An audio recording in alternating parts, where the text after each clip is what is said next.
Hi guys, ഇന്ന് നമുക്കൊരു hair care routine കണ്ടാലോ.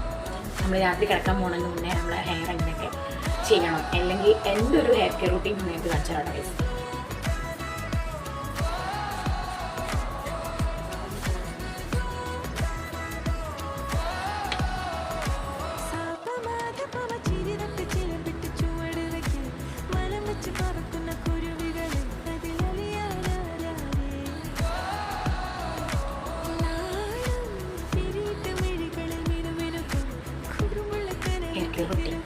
നിങ്ങളത് ട്രൈ ചെയ്തിട്ട് ഞാനിത് സ്റ്റാർട്ട് ചെയ്യുന്ന മുതൽ എനിക്ക് നന്നായിട്ട് മുതൽ പൊട്ടിപ്പോകുന്നുണ്ട്, ഡാൻഡ്രഫ് ഉണ്ട്. പക്ഷെ എനിക്ക് എല്ലാം ഒന്ന് കുറഞ്ഞിട്ടുണ്ട്, പൊട്ടിപ്പോലൊക്കെ ഒന്ന് കുറഞ്ഞിട്ടുണ്ട്, ഡാൻഡ്രഫും കുറച്ച് കുറഞ്ഞിട്ടുണ്ട്. പക്ഷെ എനിക്കത് മുടി നീളം ലെങ്ത്തും ഫുള്ളും വെച്ച് തുടങ്ങിയിട്ടുണ്ട്. ഞാൻ റൊട്ടീൻ തന്നെയാണ് കുറേ കാലമായിട്ട് ഫോളോ. ജസ്റ്റ് ഒന്ന് എല്ലാവരും ട്രൈ ചെയ്ത് നോക്കിയിട്ട് എനിക്ക് കമൻറ്റിൽ അറിയിക്കുക റിസൾട്ട്. Okay bye.